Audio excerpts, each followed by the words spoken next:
Welcome back to CBS Mornings, where we're bringing you part 2 of our CBS News investigation into the California Medical Board. We sat down for an exclusive interview with an insider who says the system is costing patients their lives. Yesterday, you may recall, we introduced you to 2 patients who said they were hurt by a doctor who has already been under investigation by the board and was nonetheless allowed to continue practicing. It's a perplexing case, and our chief investigative correspondent, Jim Axelrod, has been digging into it. Perplexing and concerning. Yeah, good morning, Tony. The stated mission of the California Medical Board is to, quote, protect healthcare consumers. But our CBS News investigative team found that doctors who repeatedly hurt their patients are often allowed to continue practicing. Today, we hear from 2 men who say the system is broken and efforts to reform it have failed for years. I'm speaking out because I can't sleep at night.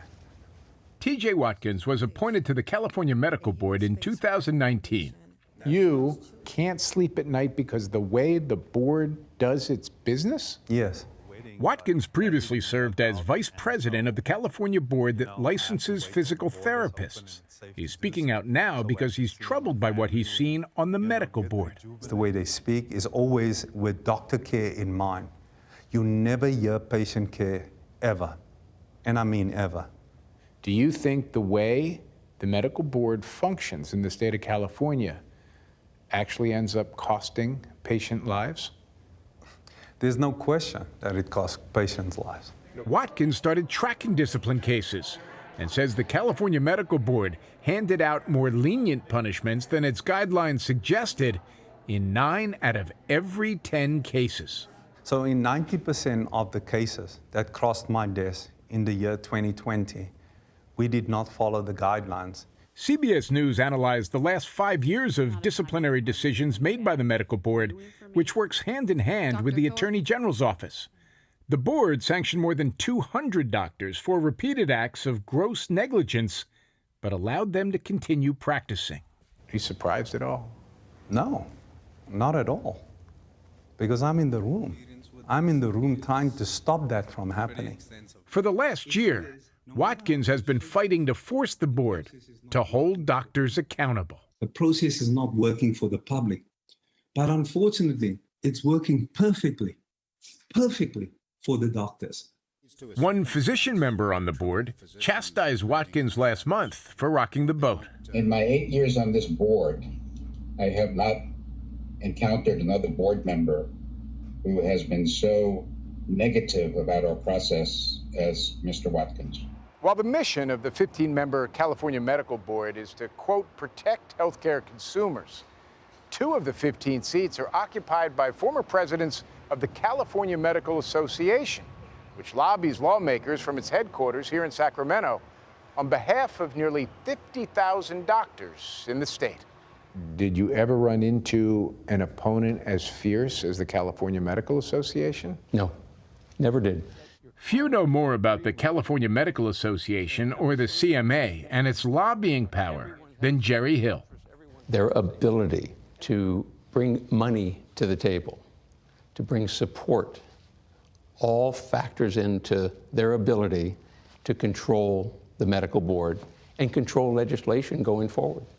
The former state senator chaired the committee that oversees the board and spent years of his political career trying to make the medical board more accountable. Today, I introduce the Patient Right to Know Act of 2018. The CMA, in your view, is it a powerful organization? Probably one of the most powerful special interests that we have here. They are masters at getting what they want from any legislation. We analyzed the California Medical Association's political contributions and found that since 2015, they've spent nearly $15 million on lobbying and in donations to state candidates. And during Governor Newsom's recall election, CMA gave $750,000 to the California Democratic Party. Governor Newsom's office declined to comment. The medical board said the law requires it to rehabilitate doctors when possible and told us that no matter what, the board follows its mission, which is to protect patients. As for the California Medical Association, they declined an interview request but pointed out that it has fought for public health during COVID and pushed for regulations that, quote, protect patients from bad doctors. That's a nice little twist there at the end about the California Medical Association. But I want to go back to Mr. Watkins for a second. I'm in awe of him, a current board member who's speaking out against the board. Do you think it's going to hurt his standing on the board? You know, I asked TJ, what are you doing? Like, you know what? What are you doing? Why are you doing? What are the consequences here? And he grew up in South Africa during apartheid and was very clear. He said, look, his philosophy is that, you know, in his words, for evil to triumph, good men do nothing. So to be a good man, in his view, he had to stand up and talk to us. And that's what that was all about. And for clarification, we're not talking about small botched procedures. Like, sometimes these come to fatal endings for these patients. Yes, and then the investigations ensue and people... These doctors continue to practice. Absolutely. If I'm a patient this morning, I'm not feeling great in California, knowing that my board that's supposed to protect me has lobbyists and doctors on it. The right Millions of reasons why this system will continue, as you saw at the end. I think that might change, though. Thank you, Mr. Watkins, who said he couldn't sleep at night. Thank you, Jim Axelrod.